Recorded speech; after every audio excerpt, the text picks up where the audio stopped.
Friends, we are going to discuss about the Harappa संस्कृति and प्राचीन Bharat and ancient history.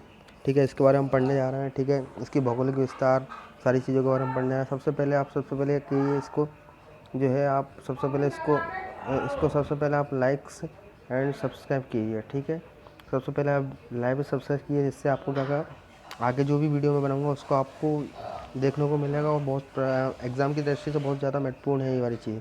ठीक है, इसके लिए मैं सबसे पहले आपको बताने जा रहा हूँ कि हड़प्पा संस्कृति में क्या है और हड़प्पा संस्कृति कौन सी युगीन सभ्यता क्यों बोली गई थी, क्या चीज़ है। इसके बहुत सारे पार्ट्स आएंगे वीडियो बनाने के लिए, मैं आपको बताने जा रहा हूँ आगे। ठीक है, ये मैं आपको जा रहा हूँ। हिंदू हड़प्पा सभ्यता ये कैसे नाम पड़ा। ये सबसे पुरानी सभ्यता है, हिंदू सभ्यता। ठीक है, सेकंड पॉइंट देखिए। सेकंड पॉइंट हमारा है कि सिंधु सभ्यता के लोग द्रविड़ लोग थे और ये भारत के जो मूल निवासी लोग थे वो द्रविड़ लोग ही ये थे। ठीक है, नेक्स्ट पॉइंट देखिए आप। इसका नाम हड़प्पा संस्कृति पड़ा क्योंकि इसकी जानकारी सबसे पहले 1921 में ईस्वी में पाकिस्तान में अवशेषित हड़प्पा नामक आधुनिक स्थल से प्राप्त हुई थी। ठीक है, नेक्स्ट भारतीय पुरातत्व विभाग के महानिदेशक जॉन मार्शल के निर्देशन में राय बहादुर दयाराम शाही ने 1921 ईस्वी में हड़प्पा की एवं राखालादास बनर्जी ने 1922 ईस्वी में मोहनजोदड़ो की खुदाई करवाई थी। ठीक है, ये सारी चीज़ें अब जो देख रहे हैं कि हड़प्पा जो कहाँ पर है। अभी वर्तमान में जो है हमारा जो हड़प्पा है वो हमारा मोंट गोमरी ज़िला है जो पश्चिमी पंजाब पाकिस्तान में है। सर ठीक है, कौन सा है? मोंट गोमरी ज़िला है जो पश्चिमी पंजाब पाकिस्तान के अंदर है। और मोहनजोदड़ो की बात करते हैं। मोहनजोदड़ो है ये हमारा है कहाँ पे है? ये लारकाना ज़िला है और ये कहाँ पे है? हमारा जो सिंध प्रांत पाकिस्तान में। कहाँ पर है? हमारा सिंध प्रांत पाकिस्तान के अंदर है। ठीक है, और इसकी भी जो है राखालादास बनर्जी थे और 1922 में जो है इसकी खोज हुई थी। और ये जो है सबसे अच्छी बात है कि हड़प्पा जो है रावी नदी के पास में है और मोहनजोदड़ो है वो सिंधु नदी के पास में है। ठीक है, नेक्स्ट आगे बढ़ते हैं हम। नेक्स्ट ये देखिए हमारा नेक्स्ट सिंधु सभ्यता का पता 1857 में कराची और लाहौर के बीच पटरी बिछाने के दौरान जॉन ब्रेंटन एवं विलियम ब्रेंटन के द्वारा किया गया है। क्योंकि प्राचीन नगर मोहनजोदड़ो और हड़प्पा नगरों को पता चला जब वो उसमें खुदाई चल रही थी हमारे कराची और लाहौर में पटरी बिछाने की, तब जॉन ब्रेंटन और विलियम ब्रेंटन द्वारा हमारा पता चला था कि मोहनजोदड़ो और हड़प्पा नगर भी यहाँ पे स्थित है। ठीक है, हड़प्पा नगर के बहुत सारे साक्ष्य मिले, जैसे अन्न भंडार, कांस्य गाड़ी, पारदर्शी वस्त्र पहने हुए एक मूर्ति, गरुड़ चित्रित मुद्रा, मछुआरा का चित्र, शंख, वेल, कांस्य दर्पण, ऐसा कुछ चीज़ मिली थी। मोहनजोदड़ो में ऐसी हुआ था कोई एक सबसे बड़ा विशाल स्नानागार मिला, नहाने के लिए बहुत सी जगह थी, पुरोहितों का आवास मिला, महाविद्यालय मिले, 16 मकानों का बैरक मिला और दाढ़ी वाले पुजारी की मूर्ति मिली, चमकते हुए बंदर का चित्र मिला, एक सरंगी पशुओं वाली मुद्राएं प्राप्त हुई। तो ऐसा करके बहुत सारी चीज़ हमारी मिली हुई। ठीक है, यहाँ से नेक्स्ट पॉइंट हम बात करते हैं। हड़प्पा सभ्यता रावी नदी के पास है, मोहनजोदड़ो सिंधु नदी के पास है। ठीक है, अब इसमें क्या हुआ था कि सबसे पहले अब इसको देखना है कितने साल की चीज़ है, कितने साल पहले की चीज़ है, कितने साल की आगे की चीज़ है। ये सब देखने के लिए हमको उसमें क्या था, कुछ तथ्य प्राप्त हुए जिसको एलिमेंट्स पार्ट हुए, जिसमें कार्बन 14 था। जैसे नवीन विश्लेषण पद्धति के द्वारा हड़प्पा सभ्यता की तिथि पता चली, उसका मतलब विश्लेषण किया, कुछ भी पता किया, लेबोरेटरी में चेक किया, तो उसके जो हमारा पता चला कि उसके जो तथ्य थे 2350 ईस्वी पूर्व से ईसा पूर्व से 1750 ईसा पूर्व जो भी है हमारा माना गया है। ठीक है, ईसा पूर्व है यहाँ पर। ठीक है, ईसा पूर्व। ठीक है, नेक्स्ट पार्ट देखते हैं हम। ठीक है, अब यहाँ पे है लोथल एवं सुतकोता सिंधु सभ्यता का बंदरगाह था। ये लोथल है। लोथल जो है अभी हमारा कहाँ पे है? ये हमारा जो लोथल है अभी हमारा गुजरात के अंदर है। कहाँ पे हमारा ये ये जो लोथल है हमारा कहाँ के अंदर है? गुजरात के अंदर है। और गुजरात में कहाँ पे है ये हमारा? अभी हमारा गुजरात में है, ये हमारा अहमदाबाद में है। कहाँ पे है? हमारा अहमदाबाद में है। ठीक है, और इसकी जो खोजबीन हुई थी 1955 ईस्वी के अंदर हुई थी। ठीक है, और किस नदी के पास बचा है? भोगवा नदी। क्या इतनी है? भोगवा नदी। ठीक है, इतना याद रखना। इसमें जो है प्राप्त साक्ष्य क्या थे? गोदीवाड़ा था, वृत्ताकार था, चौकार था, ऐसी बहुत सारी चीज़ें थी वो उसके अंदर थी। ठीक है, नेक्स्ट हम बात करते हैं।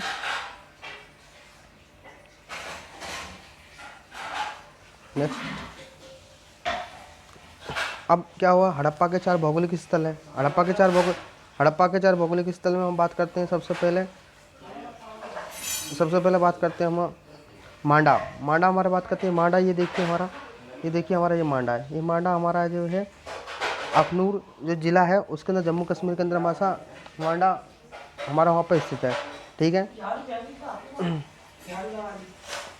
मांडा है।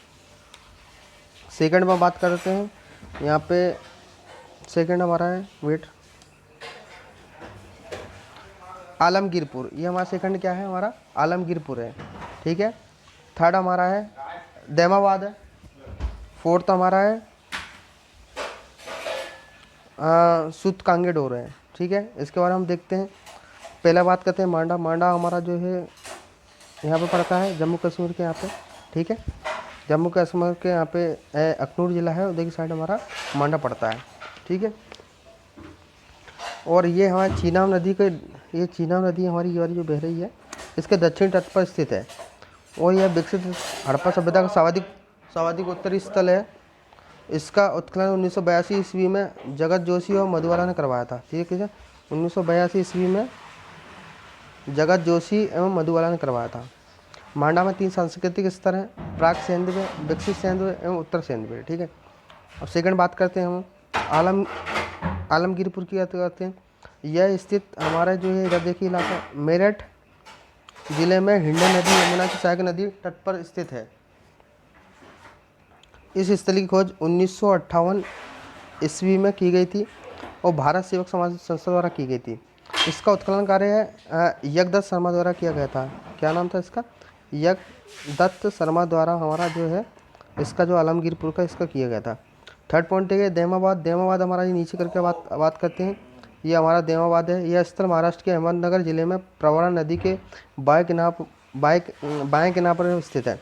दैमाबाद सेंधवा सभ्यता का सबसे दक्षिणी स्थल है। ठीक है, यहाँ पर हमारा देखिए नर्मदा नदी है और ये यहाँ पे दक्षिणी स्थल है, जा रही है। ठीक है, और सुतकांगेडोर है।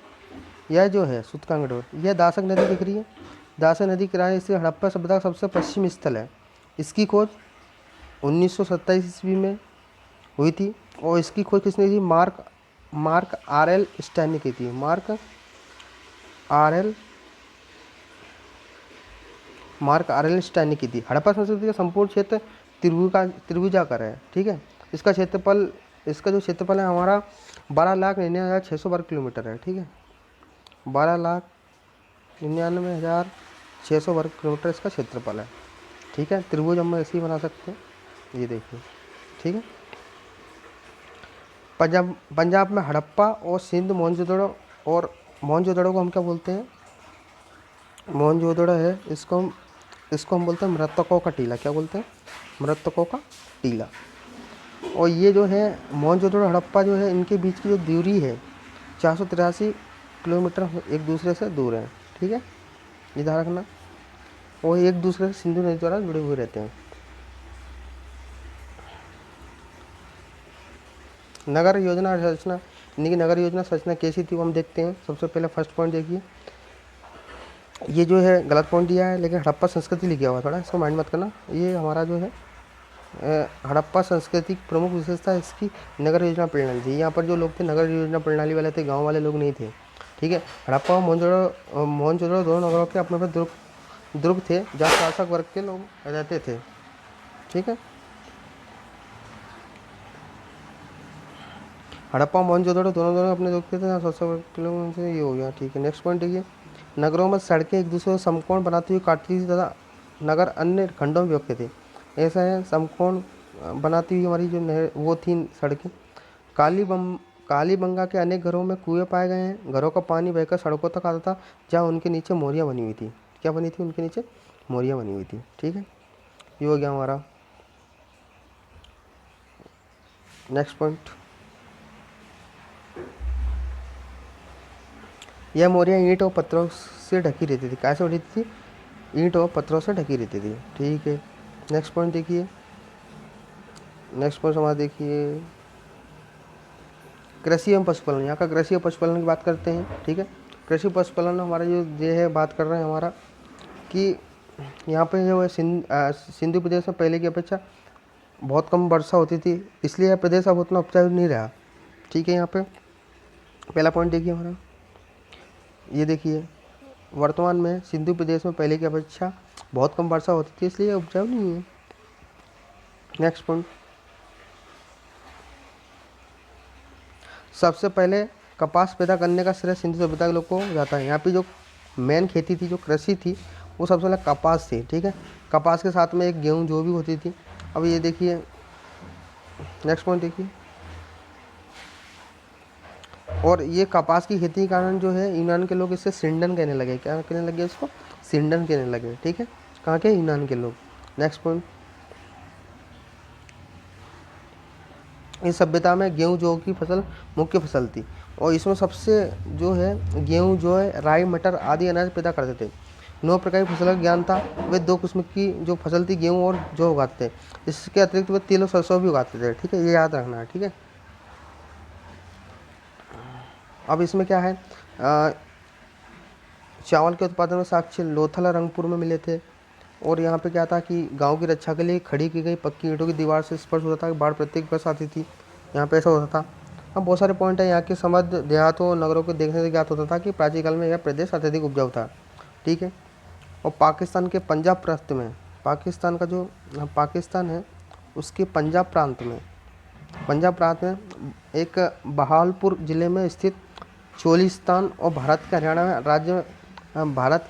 राज्य के फतेहाबाद ज़िले में स्थित बनावली से मिट्टी का बना हुआ खिलौना हमें मिला था यहाँ पे। ठीक है, ये चीज़ याद रखनी है। नेक्स्ट पॉइंट देखिए हम,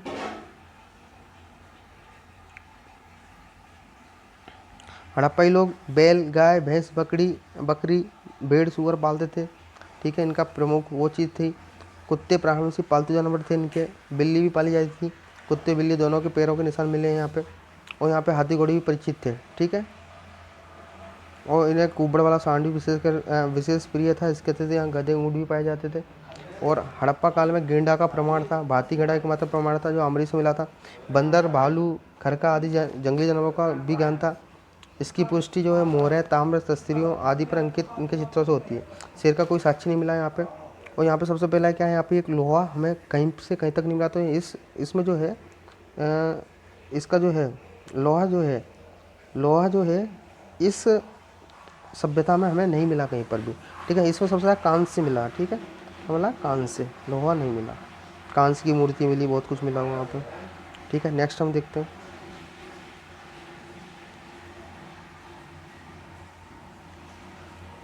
शिल्प और तकनीकियाँ।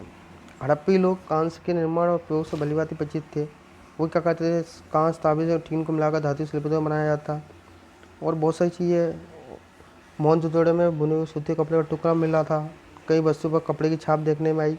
और कताई के लिए तकलियों का इस्तेमाल भी होता था यहाँ पर। ठीक है, और यहाँ पे ईंटों को विशाल इमारती दर्शाती थी। इससे पता चला कि आपकी नगरीय सभ्यता थी। और हड़प्पाई लोग जो थे नाव बनाने का काम भी करते थे। मिट्टी की मोहरें बनाना और मिट्टी की पुतलियाँ बनाना भी महत्वपूर्ण शिल्प थे। और इसमें बहुत सारी चीज़ें मैं बता रहा हूँ आपको। ये देखिए, हड़प्पा के लोग कांस्य के निर्माण और प्रयोग से भलीभांति परिचित थे। सामान्यतः कांसा तांबे में टीन को मिलाकर धातु शिल्पी द्वारा बनाया जाता था। ठीक है, व्यापार। हड़प्पाई लोग सिंधु सभ्यता के भीतर पत्थर धातु हड्डी आदि व्यापार करते थे। वे धातु के सिक्कों का प्रयोग नहीं करते थे। तो यहाँ से पता चलता है धातु का सिक्कों का प्रयोग नहीं करते थे। ठीक है, शिल्प में बहुत सारी बात है जो हम बताना भूल गए कि ये कांस्य शिल्पियों के समुदाय का महत्वपूर्ण स्थान था यहाँ पे। ठीक है,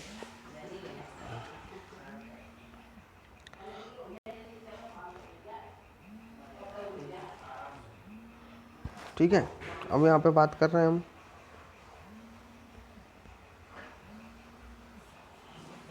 नेक्स्ट सवाल। देखिए नेक्स्ट देखिए हमारा,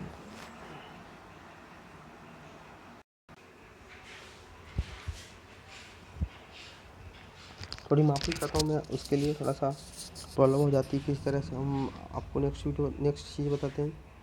यहाँ सारगोन के सुमेरी लेख में बहरीन को उगती सूरज का देश कहा गया है। मेसोपोटामिया से जल और थल दोनों मार्ग से व्यापार के प्रमाण मिले हैं। मिस्र से कम संपर्क रहा, किंतु वहाँ से हड़प्पा प्रकार की गुड़ियाँ प्राप्त हुई हैं। नेक्स्ट देखिए, राजनीतिक संगठन क्या था? हड़प्पा कालीन, 2 मिनट देखिए, बता रहा हूँ मैं राजनीतिक संगठन क्या रहा है।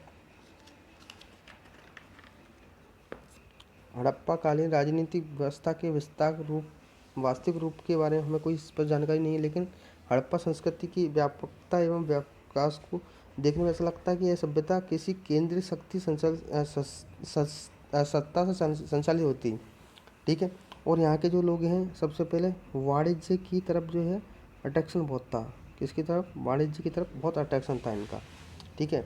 और इसको इनका जो है अधिक आकर्षित थे, इसलिए माना जाता है कि संभवतः हड़प्पा सभ्यता का शासन वाणिज्य वर्ग के हाथ में था। और यहाँ पे जो है कि हड़प्पा कालीन प्रशासन संबंधी इतिहासकारों का क्या मत था? जैसे हंटर है, जैसे हंटर ने बोला कि राजतंत्र न होकर जनतंत्र शासन था। व्हीलर बोलते हैं कि मध्यम मध्यम वर्गीय जनतंत्र शासन एवं धर्म की महत्ता को स्वीकारा। स्टुअर्ट पिगट ने बोला कि पुरोहितों का शासन हड़प्पा एवं मोहनजोदड़ो का जुड़वा राजधानी माना। मैके ने बोला कि प्रतिनिधि शासन था। वीवी स्टूजन बोला गुलामों पर आधारित था। लोकप्रिय विचार जो बोला उन्होंने कि उनका क्या था कि व्यापारियों का शासन था यहाँ पर, ठीक है। बहुत सी चीज़ें बातें यहाँ पे क्या संबंध था।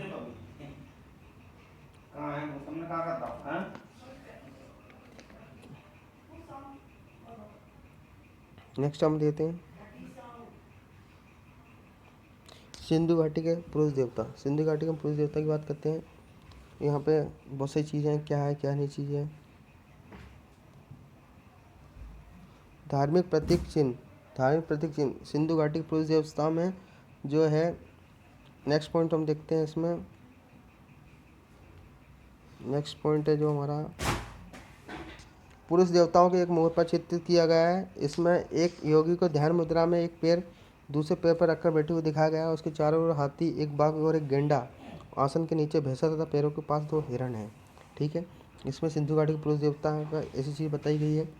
और यहाँ पर क्या है कि मुँह पर चित्रित देवताओं को पशुपति महादेव कहा गया है। कोई मुँह पर चित्रित देवताओं को क्या कहा गया है? पशुपति ये कहा गया है, ठीक है। सिंधु सभ्यता में लोग लिंग पूजा प्रचलन करते थे, जो कालांतर शिव की पूजा गहन रूप से जुड़ी गई थी। हड़प्पा में पत्थर पर बने लिंग और योनि के अनेक प्रतीक मिले हुए हैं, ठीक है। यहाँ पे जो है वृक्षों, यहाँ पे जो है वृक्षों और पशुओं की पूजा करते थे, वृक्षों और पशुओं की पूजा करते थे, ठीक है। जो हो गया यहाँ पे है सिंधु जो लोग थे वृक्ष पूजा करते थे और पीपल के डालों के बीच विराजमान देवता चित्रित थे, ठीक है। और हड़प्पा काल में पशु पूजा का प्रचलन था। कई मोहरों पर पशुओं की आकृतियाँ अंकित थी। इनमें सबसे महत्वपूर्ण एक सींग वाला जानवर यूनिकॉर्न जो गेंडा हो सकता है। उसके बाद बड़ा वाला सांड जो है। बहुत सारी चीज़ें थी यहाँ पे जो है। हड़प्पी लोग ताबीज़ धारण करते थे, मतलब ताबीज़ गले में पहनते थे। संभवतः हड़प्पी लोग विश्वास करते थे कि भूत प्रेत उनका अनिष्ट कर सकते हैं यार, इसलिए उसे बचने के लिए ताबीज़ पहनते थे। तो यहाँ पे बहुत सारी चीज़ें लिखी गई हैं। ये देखिए प्रतीक चिन्ह, ताबीज़ भूत प्रेत से बचने के लिए करते थे। बैल शिव का वाहन था। स्वास्तिक सूर्य उपासना का प्रतीक था। योगी शिव योगेश्वर था। बकरा बलि हेतु था। श्रृंग शिव का रूप था। नाग पूजा हेतु था। भैंसा देवता शत्रुओं पर विजय का प्रतीक था। युगल समाधान पति के साथ पत्नी का सत्य हो जाना, ये वाला था, ठीक है। नेक्स्ट पॉइंट पर बात करते हैं। कुछ महत्वपूर्ण बूंदी है इसमें, कुछ महत्वपूर्ण बूंदी देख लीजिए क्या है। हड़प्पी लोग का माप का ज्ञान होता, माप का ज्ञान था। और ऐसे डंडे पाए गए जिन पर माप के निशान थे। उसमें एक डंडा कांसे का था, जो कांसे के डंडे थे उस पर माप था। मतलब जैसे कोई डंडा है, यहाँ पे ये कांसे डंडा है, इस पर मिलीमीटर सेंटीमीटर ऐसा लिखा हुआ है, उस पर ऐसा करके इनका पूरा मेन बूंदी था, ठीक है। नेक्स्ट पॉइंट, ठीक है। कांसे की नर्तक की उनकी मूर्ति कला का सर्वश्रेष्ठ नमूना है। संपूर्ण मूर्ति गले में पड़े हार के अलावा पूर्णतः नग्न है। यह लुप्त मोम पद्धति पर आते थे। तो यहाँ पर एक कांसे की मूर्ति, नर्तकी वाली मूर्ति पाई गई, जिससे पता चला यहाँ पे जो कांसे की खोज हो गई थी पहले से ही, ठीक है। थर्ड पॉइंट देखिए हमारा, सिंधु सभ्यता का अंतिम संस्कार जो होते थे, वो अंतिम सरकार नहीं, अंतिम संस्कार जो होते 3 प्रथा से होते। फर्स्ट प्रथा हमारी देखिए, ये है दाह संस्कार। अब इसमें दाह संस्कार कैसे होता देख लीजिए। सेकेंड हमारा पूर्ण समाजीकरण। थर्ड हमारा आंशिक समाजीकरण। अब दाह संस्कार पता है, इसमें क्या होता था दाह संस्करण में, इसमें ऐसा होता था कि सबको पूर्ण रूप से जलाने के बाद जो मिट्टी को पात्र में रखकर दफना दिया जाता, और हिंदी विदेश से मिलती प्रथा है, यह सर्वप्रमुख प्रथा थी। ठीक है, सेकंड वाली जो है इसकी बात करते हैं। इसमें संपूर्ण सबको ज़मीन में गाड़ दिया जाता है ऐसा करके। ठीक है, थर्ड पॉइंट है आंशिक समाजीकरण। इसमें पशु पक्षी खाने के बाद जो बचे हुए भाग को भूमि में दफना दिया जाता था। ठीक है, ये पारसी विधि से मिलती प्रथा है। और इसमें बहुत सारी चीज़ें हैं, और इसमें एक कब्र में एक व्यक्ति को दफनाया जाता है, परंतु कालीबंगा में एक से एक और लोथल में 3 युगल समाधिकरण समान मिले हैं, जिसमें कब्र में 2-2 मृतक दफनाए गए हैं। किसमें मिले हैं? कालीबंगा में 1 है और लोथल में 3 युगल और युग्म समाधिकरण समाधान मिले हैं। रोपण की कब्र में मालिक के साथ जो रोपण की कब्र थी, रोपण की कब्र में मालिक के साथ कुत्ते दफनाए जाने के कारण प्रमाण पत्र मिले हैं, और लोथल की कब्र में मृतक के साथ बकरे को दफनाने के प्रमाण पत्र मिले हैं। किसमें? हमारी ये लोथल एक बंदरगाह है जो आपको बताया था हमारे, जो अहमदाबाद गुजरात के अंदर है भी। ठीक है, इसका नेक्स्ट बात करते हैं कि इसका उद्भव उत्थान और कैसे विकास हुआ, कैसे इतिहासकारों ने क्या क्या बोला है। इस चीज़ में हम सारे पॉइंट पढ़ लेते हैं कि क्या चीज़ है क्या नहीं है, इसके बारे में हम देखते हैं कैसे हो गए, कैसे। कुछ लोग बोलते हैं कि कुछ पॉइंट अपने अपने मत देते हैं अलग। अब इसमें ऐसा है कि नेक्स्ट पॉइंट देखिए, सिंधु सभ्यता का पतन कैसे हुआ। कुछ लोग बोलते हैं यहाँ पे बाढ़ आ गई थी, कुछ लोग अलग अलग अपना जरिया देते हैं। उसको मैं बता रहा हूँ कि मोहनजोदड़ो कैसे नष्ट हुआ था। कोई बोलता है भूकंप के कारण सिंधु नदी धारा प्रभावित हो गई, जिसका फलस्वरूप मोहनजोदड़ो का प्रदेश पूर्णतः नष्ट हो गया। और यहाँ पे जो है कुछ लोग बोलते हैं कि यह भी मत है हड़प्पा संस्कृति को आर्यों ने नष्ट कर दिया। अब आर्यों ने नष्ट कर दिया, परंतु इसके साक्ष्य कुछ मिले ही नहीं है। दूसरा मत है सिंधु क्षेत्र में वर्षा की मात्रा 3000 ईस्वी के आसपास कुछ बड़ी, पुनः दूसरी शताब्दी ईसा पूर्व कम हो गई, इसकी खेती फसला दूसरा पड़ा। बहुत सारे अलग अलग मन हैं। कुछ लोगों का मत है कि पड़ोस के रेगिस्तान फैलने से मिट्टी में लवणता बढ़ गई और होता घट गई, जिससे सिंधु सभ्यता का पतन हो गया। ऐसे बहुत सारी चीज़ें लोगों ने बोला है, इसके बारे में हम देखते हैं। अभी ये हमारा सबसे पहला पॉइंट देखिए, गार्डन चाइल्ड एंड व्हीलर ने इन्होंने बोला सेदव सभ्यता विदेशी आक्रमण आर्यों के नष्ट हुई। जॉन मार्शल ने बोला इन सभ्यताओं के विनाश के लिए भूकंप उत्तरदायी था, प्रशासनिक शिथिलता के कारण इस सभ्यता का विनाश हुआ। और ये देखिए हमारे थर्ड की, ये हमारा है अर्नेस्ट मैके जॉन मार्शल, सिंधु सभ्यता का बाढ़ के कारण नष्ट हुई, ये लिख रहे हैं। फेयर सर्विस बोलते हैं संसाधन में कमी, वनों का कटाव एवं पारिस्थितिक असंतुलन पतन का कारण था। 5 बोलते हैं ऑरेल स्टाइन बोलते हैं जलवायु परिवर्तन के कारण यह सभ्यता नष्ट हो गई। मार्टिमियर व्हीलर बोलते हैं हड़प्पा सभ्यता का आकस्मिक अंत हुआ, हड़प्पा सभ्यता का आधार विदेशी था। ठीक है, ये लैम्ब्रिक बोलते हैं जनसंख्या वृद्धि हुई। एम.आर. साहनी बोलते हैं यह सभ्यता भू तात्विक परिवर्तन के कारण नष्ट हुई।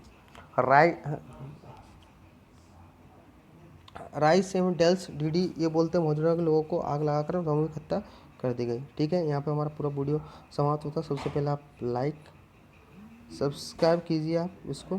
ठीक है, बाय। अभी हम क्वेश्चन स्टार्ट करने जा रहे हैं। इसके पहले हमने हड़प्पा सभ्यता के बारे में हमने बहुत सारे चीज़ों को देखा है और थोड़ा उसके बारे में स्टडी भी की है, और उसके बारे में क्वेश्चन लगाने जाने वाले हैं।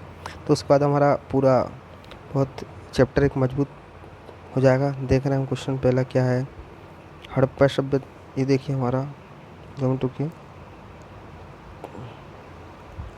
हड़प्पा सभ्यता किस नाम से प्रसिद्ध थी। ठीक है, यहाँ पर हड़प्पा सभ्यता किस नाम से प्रसिद्ध थी देखिए आप,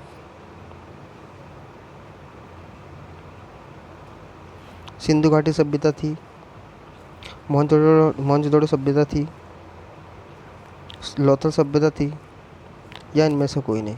ठीक है, आंसर बताइए क्या है इसमें।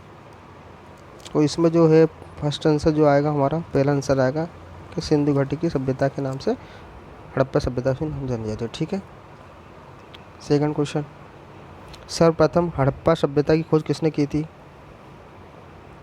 थी। First option A Rakhaldas Banerjee, second Dayaram Sahni, और सी है सर मेटियर व्हीलर, और चौथा ऑप्शन हमारा डी इनमें से कोई नहीं। बताइए कौन सा है, जल्दी से बताइए किसने करी थी। तो इसका ऑप्शन है हमारा दयाराम साहनी, सेकंड ऑप्शन, ठीक है। थर्ड देखते हैं हम। मोहनजोदड़ो को किस नाम से जाना जाता है?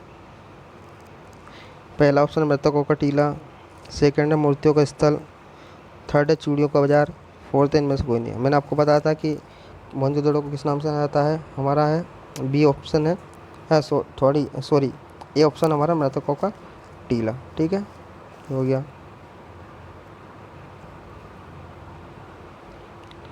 सिंधु घाटी सभ्यता कौन सी प्रमुख फसल थी? चौथा क्वेश्चन देखिए, इसमें पहला चावल, गेहूँ, जौ है, गेहूँ सिर्फ जौ, मक्का और गेहूँ। इसमें ऑप्शन आएगा हमारा, बताइए जल्दी से। गेहूँ और जौ की खेती जो होती है, बी ऑप्शन। किस धातु हड़प्पा के निवासी परिचित नहीं थे? तो मैंने क्या बोला था, कांसे तो थी, कांसी मूर्ति मिली थी, लेकिन बी ऑप्शन हमारा जो है लोहे से नहीं थे। हड़प्पा सभ्यता में मिट्टी बर्तनों किस रंग का प्रयोग किया करते थे? तो हमारा इसमें किस रंग का प्रयोग करता है, लाल रंग का प्रयोग किया करते थे, ठीक है। नेक्स्ट क्वेश्चन, किस वर्ष हड़प्पा सभ्यता की खोज हुई थी? किस वर्ष हुई थी हड़प्पा सभ्यता की खोज, बताइए। ये हमारी 1921 में हड़प्पा सभ्यता की खोज हुई थी, और 1922 में जो है मोहनजोदड़ो की खोज हुई थी, ठीक है। और 1955 में लोथल की हुई थी, और कालीबंगा की जो 1953 में हुई थी, और आखी गढ़ी 1969 में हुई थी। ऐसा करके बहुत सारी चीज़ें हैं, ठीक है। रंग सभ्यता जो कि हड़प्पा की समकालीन थी, कहाँ पर स्थित थी? रंगपुर सभ्यता, वो हमारी रंगपुर सभ्यता थी, कहाँ पर स्थित थी, बताइए। रंगपुर सभ्यता थी, वो हमारी कहाँ पर स्थित थी, ठीक है। उसका ऑप्शन बताइए, सौराष्ट्र, हरियाणा में, राजस्थान, पाकिस्तान में। तो इसमें या तो गुजरात है, कठियावाड़ में भी है, लेकिन यहाँ पे जो सौराष्ट्र का भी अपन बोल सकते हैं कि सौराष्ट्र में भी थी, ठीक है।